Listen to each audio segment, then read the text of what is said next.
The midwife screamed and dropped the baby. The room went quiet. In her hands, she had seen not a normal baby, but something with scales, a forked tongue, and slitted eyes. Everyone said it was a lie. Everyone said the midwife was old and tired. But the truth about that baby being a snake was unknown. Until now. In the quiet village of Oluma, there lived a woman named Duni. She was young, kind, and always smiling. But the one thing she wanted most in this world was a child. Years passed, and her body stayed flat. People whispered. Some said she had been cursed. Others said her husband, Jid, was the problem. Then one day, something changed. Duni became pregnant. The whole village rejoiced. She glowed with happiness, always rubbing her round belly and talking to it like it could hear her. Even the birds seemed to sing louder in her compound. Her husband, Jid, walked around with pride in his step, as if the baby was already a warrior. But there was something strange about the pregnancy. Her belly grew faster than normal. She never felt the baby kick, only a soft slithering movement. And sometimes, she said, she could hear hissing at night. When she told people, they laughed. Maybe your baby is just shy, one neighbor joked. Maybe it's swimming in there, another said, slapping her back. Even Jai told her not to worry. You think too much. The baby is healthy, that's what matters. But Duni was not sure. When it was time for the baby to come, the midwife, Mama Orire, was called. She had delivered every child in Oluma for the past 30 years. She came with a bag of herbs and a calm voice, ready to bring new life into the world.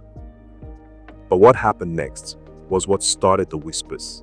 Mama Orire said the baby came out looking like no child she had ever seen. It had no cry, just a sharp hiss. Its skin was not soft, but covered in smooth, shiny scales.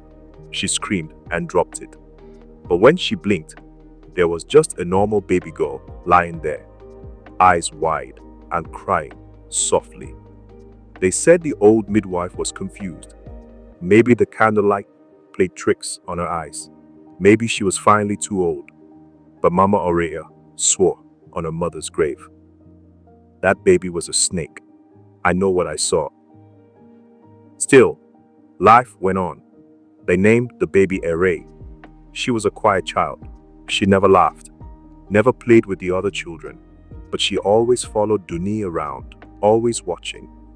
People said she was strange, but beautiful. Her eyes were too sharp. Her tongue flicked in and out sometimes, like she was tasting the air. She moved quickly, sometimes too quickly. One day, she caught a rat with her bare hands and bit its neck. But Duni defended her. She's just special, she said. That's all. Then came the twist. One hot afternoon, when Ere was about 7 years old, she disappeared. The whole village searched. They checked the river, the farms, the hills, even the big termite mounds. No sign of her. Duni cried for days. Jide went quiet and cold. Then, 3 days later, Ere walked into the village like nothing had happened. Her eyes were bright yellow. Her skin shimmered like something had changed. She smiled a little too wide. That night, the goats began to die. One by one, villagers woke to find bite marks on their animals. Something was draining them of blood. The hunters set traps, thinking it was a wild animal. They caught nothing. But one boy, Kanu, said he saw Ere crawling on her belly near the goat pens, her tongue flicking out like a snake. They beat him for lying. But the fear started to grow again. The final truth came when Duni's own mother fell sick. She kept calling for Duni, saying, "You lied to us. That child is not human." Duni finally confessed. Years ago, in her desperation, she had gone to the river at midnight. She had made a secret deal with something under the water. A voice had whispered to her, offering her a child in exchange for one promise. You must never reveal what you've seen, or the child will return to me fully. That night, a snake had wrapped itself around her belly. 9 months later, Ea was born.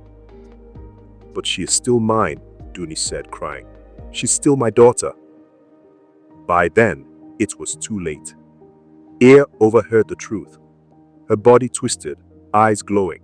She hissed and slithered into the bushes, shedding her skin behind like a snake leaving its home. They never saw her again. Some say she lives in the thick part of the forest now, between trees no one dares to touch. Others say she returned to the river, waiting for another woman who wants a child badly enough to make a deal. Never rush into what your heart desires without understanding the cost. Some gifts come with hidden fangs.